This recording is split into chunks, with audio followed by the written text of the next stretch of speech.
ሙስሊም ማህበረሰብ እንዲደርስልኝ የይቅርታ መልእክት ስለሆነ ሁላችሁም ሼር እንድታደርጉልኝ በትህትና ጠይቃችኋለሁ። በቅድሚያ ግን ይህንን ቪዲዮ አዳምጡ። አውጣ ማስረጃ፣ አንተ የተናገርከው ማስረጃ አውጣ። ወሲብ ፈጸመባት የሚለውን ሊያሳየ ነው። ያላ አውጣ። 9 ዓመት ሙሉ አብራት ሲኖር አውጣ ማስረጃ።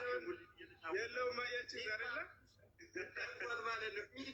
ስራ ያዛያች መልስ የለውም። ይሳደባል። አውጣ ማስረጃ። የለውም አያችሁ አይደለ? ስራ ያዛያች መልስ የለውም። ይሳደባል። ሁለተኛ እንዲህ አይነት ወሬ አታውራ። አንተ ትልቅ ሰው ነህ። የሌለ ነገር ታወራለህ። ተሸውራችሁ ወላሂ ክርስቲያኖች እየተጫወተባቸው ነው። ሰውዬ አንድ የሚያውቀው ነገር የለም። ማስረጃም ታ ሲባል አያችሁት አይደለ? ህፃን ልጅ ሆነ 9 ዓመት እያለች እንትን ይላል። ከቪዲዮ እንደሰማችሁት እንግዲህ ከዚህ በፊት ሙሐመድ የሙስሊሞቹ ነብይ ማለት ነው ወንዶችን ብልት እንደሚስም እንደሚሞጨሙጭ ተናግሬ ነበረ። ከእሱ ጋር የተያያዘ ከፍተኛ ቁጣ በሙስሊም ማህበረሰቡ ላይ በእኔ ላይ ተነስቶ ነበረ። ነገር ግን የቃላት እንትኖች ላይ የተፈጠረ ግጭት አለ። ደግማችሁ ይህንን ቪዲዮ አዳምጡት እና በደንብ ግልጽ አደርግላችኋል። ወንድበትን ርዕስ አሳውቅና ከዚያ በኋላ ሁሉም እየሰሙ እንዲማሩ ዘንድ ያላ ርዕሱ ነገራቸው የተስማማንበት ምን ብለን ርዕስ አወራ ወንድሜ? አይሻ ነብዩ የት ቦታ ነው በ9 ዓመቱ ይበዳታል? ምን አገባኝ?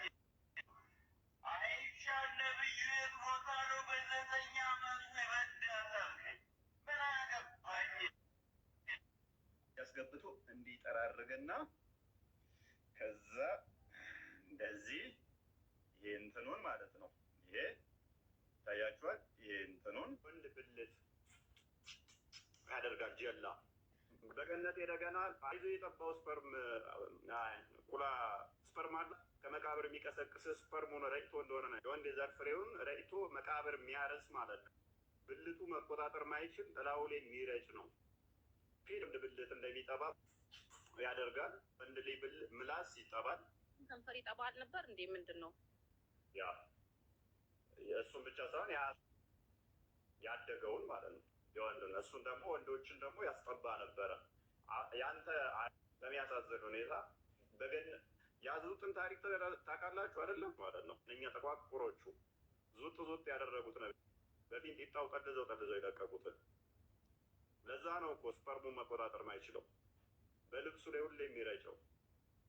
ባይዞ የጠባው ስፐርም ቁላ ስፐርም አለው እንደሆነ ነው። የወንድ የዘር ፍሬውን ረጭቶ መቃብር የሚያረስ ማለት ብልት ይጠባል።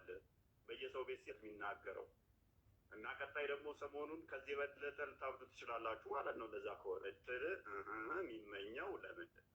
ማቆሸሽ ከሆነ ግን ከኛ በላይ መልካም። ነቢያችን አንተ እንዳልከው አይደለም ያደረጉት።